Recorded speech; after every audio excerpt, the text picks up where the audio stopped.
Merci d'être sur les antennes de la télévision panafricaine Canal 7 dans le cadre de ce programme Culture 7 le Mag. Vous l'avez constaté, je suis avec un artiste qui n'est plus à présenter, lui c'est Dominique Douma. Bonsoir. Bonsoir Pierre.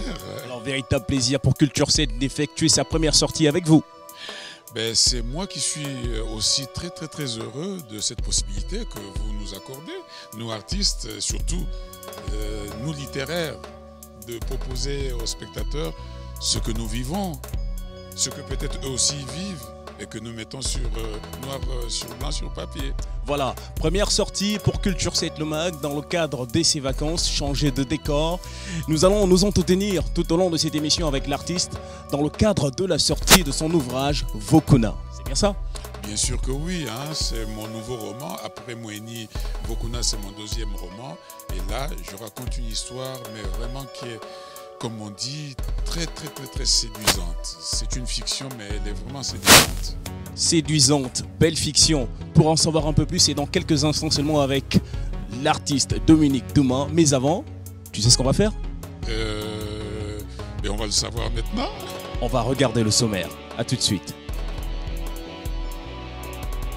Au sommaire de Culture 7 le Mag, la maison de couture José Issam a présenté sa collection 2016-2017 lors d'un défilé de mode samedi dernier dans un beau cadre du 9e arrondissement de Paris, la capitale française. Avec ses sacs colorés et ses pochettes chic en python, la Nigériane Zenab Achadou, créatrice de la marque Zachadou, réhabilite un savoir-faire ancestral de tannage et de teinture de cuir et promet un nouveau luxe durable 100% made in Nigeria. Voici pour le sommaire, vous êtes sur Culture 7 le Mag et place aux détails.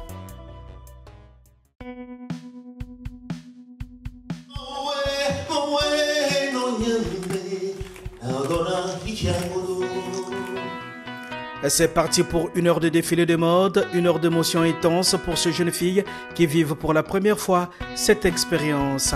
Mannequin d'un jour, certes, mais elles sont au top. Pas de temps mort, tout est réglé au millimètre, comme chez les pros. José nous a juste demandé de nous amuser et de faire plaisir au public également. Là, je me sens super bien, enfin surtout bien détendue en fait, et ouais, je me sens super bien. J'adore particulièrement ma robe qui me reflète un peu, qui fait un peu princesse. Et voilà, j'ai beaucoup aimé ce moment. Pour ces résultats, 3 mois de travail ont été nécessaires pour les stylistes et créateurs de mode d'origine congolaise. Un véritable orfèvre du textile et qui fascine les Africaines par son style très classique. Essayer un peu de présenter l'Occident mais vu par un Africain quoi en fait. Vous voyez, vous avez vu des choses qui sont très européanisées, occidentalisées, mais avec des couleurs africaines. C'est quoi le secret de cette réussite? Beaucoup de nuits à ne pas dormir, voilà. Les 10 modèles présentés très sophistiqués et raffinés pour la femme active, pour tous les événements de sa vie, ont rencontré un franc succès. J'ai trouvé ça fabuleux, très beau, très original. Un excellent magicien qui sait sublimer la femme. Voilà, et c'est très bien parce qu'il va à l'encontre au courant de ces mouvements qui voudraient cacher le corps des femmes. Je suis très contente, la collection est très magnifique, donc j'ai trouvé que les vêtements étaient très beaux et je pense que je vais trouver mon compte là-bas, donc je peux que lui dire bravo. C'était du lourd, comme on dit chez nous. J'ai aimé toutes les tenues, c'était sublime. Je pense que j'ai trouvé ma robe de mariée. José Issam continue de marquer son époque et de s'imposer avec ses choix exigeants et avant-gardistes, faisant de lui une personnalité incontournable du secteur de la mode en France. Paris le prend au sérieux, que l'Afrique prenne le relais.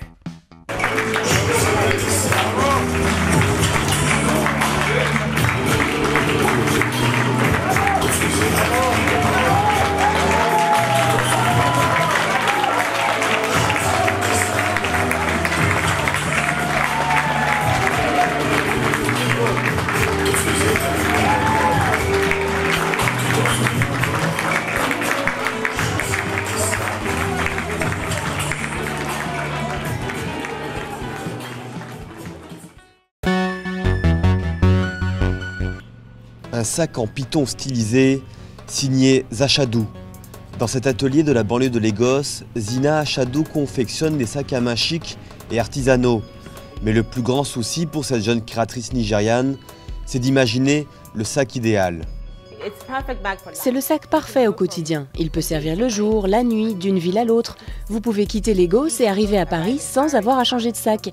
Et vous pouvez ensuite sortir le soir ou aller à un rendez-vous professionnel sans avoir à changer de sac. Des sacs 100% made in Nigeria, Zainab travaille avec des tanneurs basés à Kano, la plus grande ville du nord du Nigeria. Réputée pour leur savoir-faire ancestral, ces artisans lui fournissent certaines des plus belles pièces de cuir au monde. Nous travaillons de manière durable et de deux façons. Nous recyclons les cuirs, comme cela, ou nous travaillons avec des cuirs nigérians produits durablement. Zainab fabrique 200 à 300 sacs par an avec une demi-douzaine d'employés. Après les études d'art à Londres, elle a décidé de s'installer à Lagos pour lancer sa griffe, Zachadou. Un challenge qui lui a demandé beaucoup d'énergie. Lagos est une ville très attractive, mais le manque d'infrastructures adéquates et les pannes quotidiennes d'électricité sont de véritables contraintes. Il y a tellement de choses qui sont difficiles au Nigeria. Je ne veux décourager personne de lancer son business, que ce soit pour faire des sacs ou autre chose. Mais il faut être coriace, s'impliquer à fond et être vraiment passionné. D'une pochette en cuir de chèvre à 150 € jusqu'à des sacs en python à 800 €, Zainab a déjà conquis la bourgeoisie locale, séduite par l'originalité et l'authenticité de la designer. Ce que j'apprécie, c'est qu'ils soient fabriqués par une Nigériane au Nigeria. Ils ont l'air très chers et ils le sont. Ce que j'apprécie aussi, c'est qu'on ne les trouve pas partout. Comme ça, on n'a pas le même sac que tout le monde. Depuis un an, Zachadou s'exporte à l'international. La marque est entrée dans les magasins de luxe de Johannesburg et Londres, en passant par Miami et Paris. La mode africaine plaît, d'autant plus quand c'est un luxe durable. Alors, moment très attendu, chers téléspectateurs, cette fois c'est une autre retrouvaille, une fois de plus avec Monsieur Dominique Douma. Bonsoir.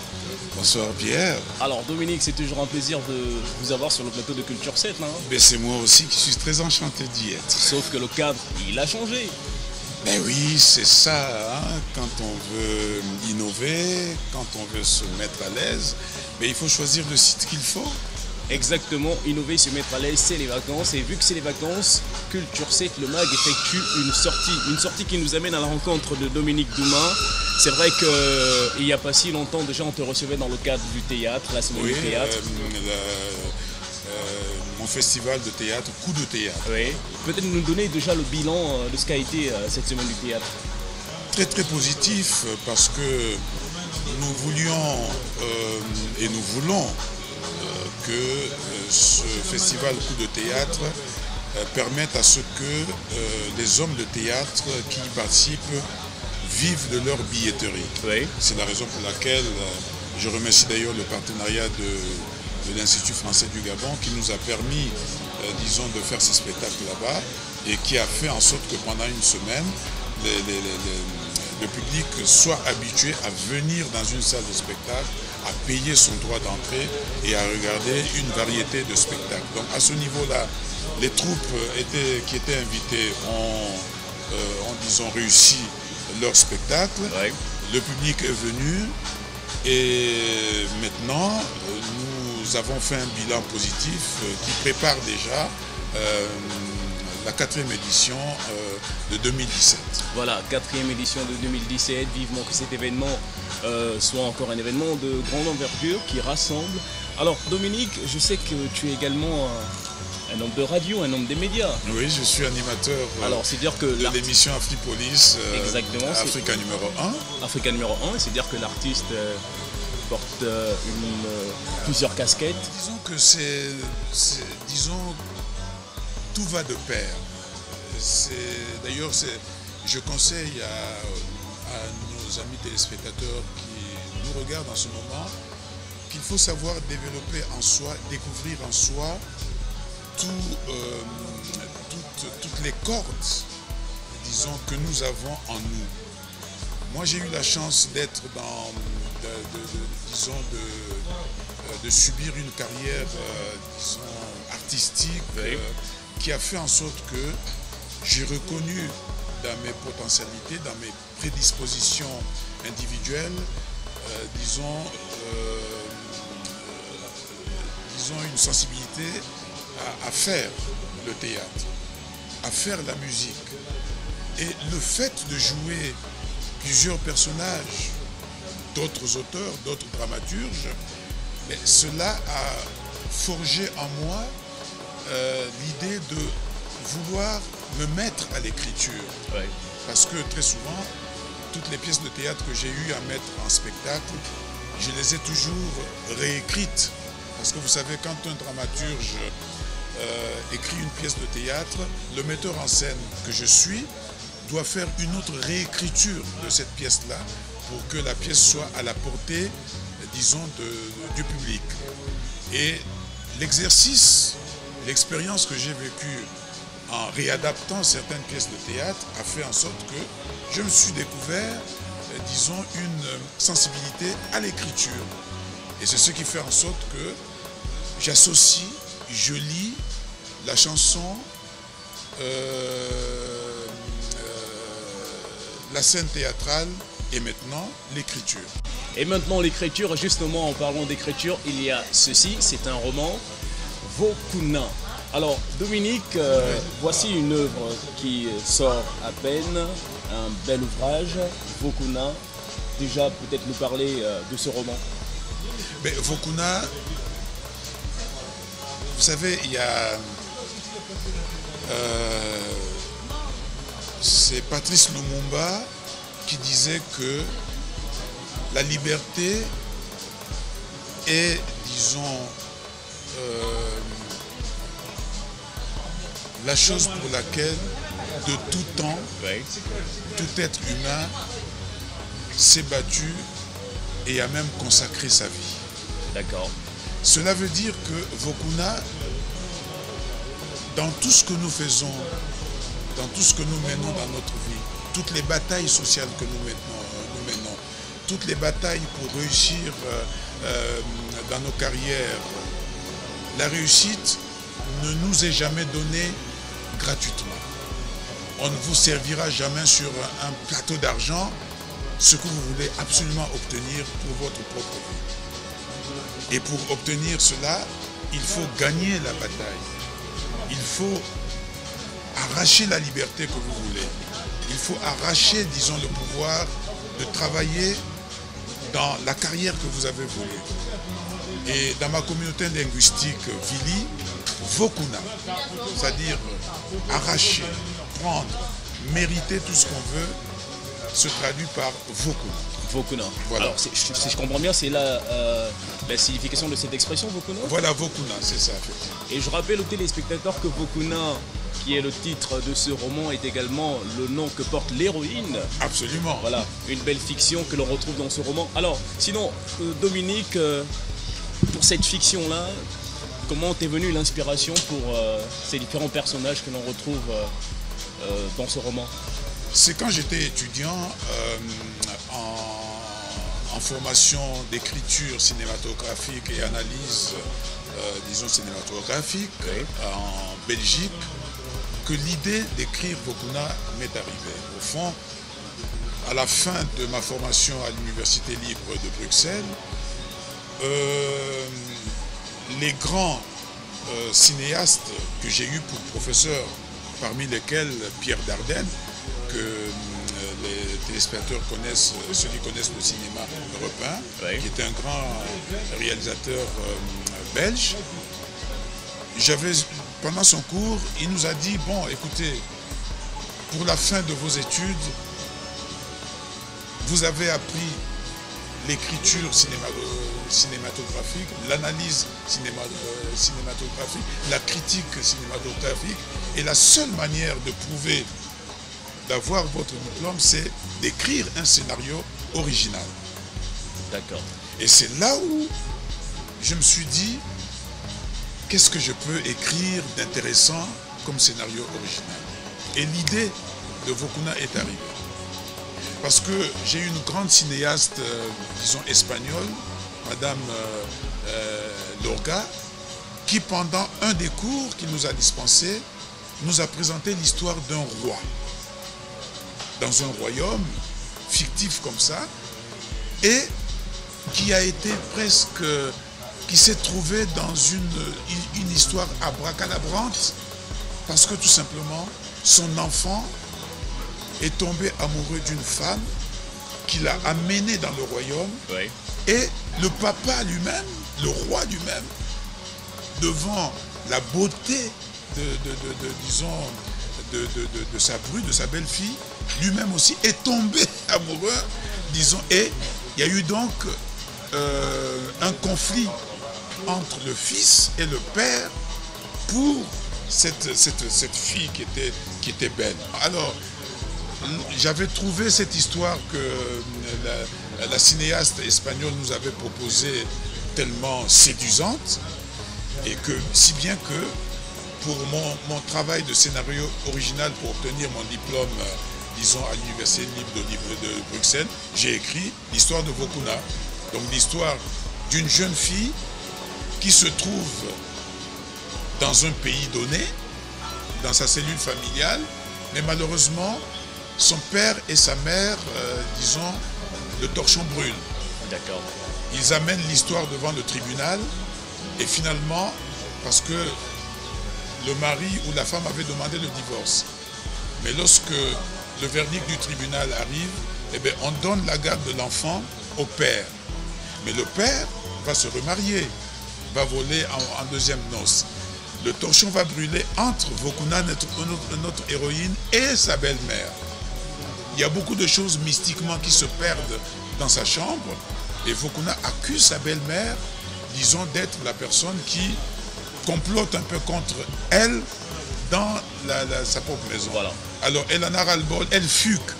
Mais malheureusement, le pays dans lequel elle arrive, eh bien, là-bas aussi, il y a, disons, comme on dit, Mbas. Chez nous, les Vili, Mbas, ça veut dire il y a le feu. Oui. Parce que tout simplement, il y a une tyrannie dans ce pays-là qui fait en sorte qu'il y a une révolte qui est en train de couver dans ce pays-là. Et Vokuna, notre héroïne, arrive dans cette turbulence, disons, révolutionnaire et tyrannique, et elle doit choisir. Vokuna va être au milieu de tout ce qui se passe maintenant, comme, disons, tracasserie politique dans ce pays-là, et elle doit décider entre sauvegarder, être esclave, ou bien être, disons, prisonnier de l'amour qu'elle a envers le fils du tyran, ou alors se mettre du côté des révolutionnaires, des martyrs qui veulent que le pays dans lequel elle se trouve change. C'est voilà. Là où se trouve le grand dilemme. Et exactement. Pour comprendre donc cette fiction, chers téléspectateurs, voici Vokuna, un roman que vous pouvez vous procurer pour vivre cette histoire en lecture. Alors, je rappelle que cette fiction fait apparaître plusieurs aspects. Il y a une rencontre, il y a une séparation, il y a même un système politique qui apparaît dans le roman. Alors, pour parler de ce système politique, est-ce que la venue de ce roman ne vient pas titiller un tout petit peu certains systèmes qui existeraient dans certains pays? Alors, l'inspiration s'attache toujours à la réalité. Pourquoi est-ce que les pièces, par exemple, de Shakespeare restent éternelles jusqu'à présent? Mais c'est parce que Shakespeare a exploité le côté foncier de l'être humain. Tant que l'être humain est sur Terre, on vivra toujours les jalousies, les cupidités, les tortures, les mensonges, tout ce qui empoisonne, disons, l'humanité. Alors, pour un tout autre constat, lorsqu'on lit Vokuna, vu que moi j'ai eu le plaisir à lire ce roman-là, j'ai eu le sentiment que faites beaucoup plus attention aux détails, ouais. Aux moindres détails. Comment vous expliquez ça? Ben, c'est l'influence, disons, des arts voisins qui viennent, disons, se greffer à l'art théâtral et à l'art musical qui sont, disons, mes activités de base. Parce que tout simplement, je me dis que j'ai eu à adapter des romans en théâtre. j'ai eu à faire des réadaptations des pièces de théâtre. Et je pars du principe que, nourri de toutes, disons, de toutes ces expériences, je me suis dit, si j'écris un roman, il faut que ce roman ait la possibilité d'être, par exemple, adapté au cinéma, d'être adapté, disons, à une scène théâtrale. C'est la raison pour laquelle, quand vous prenez, par exemple, un scénario cinématographique, tout est détaillé. La façon de lever la main a un sens, oui. C'est une prise. Le regard qui va vers la caméra ou bien qui va vers le protagoniste, l'autre protagoniste, a un sens. Et c'est tout cela qui fait, disons, la chaîne du montage des images que l'on va regarder dans un film. C'est la raison pour laquelle moi je me rends compte que pour que le lecteur se sente concerné par l'œuvre qu'il est en train de lire ou de regarder, il faut lui donner tous les détails qui vont lui apporter les frissons, qui vont permettre à ce qu'il ait des émotions par rapport à ce qu'il lit.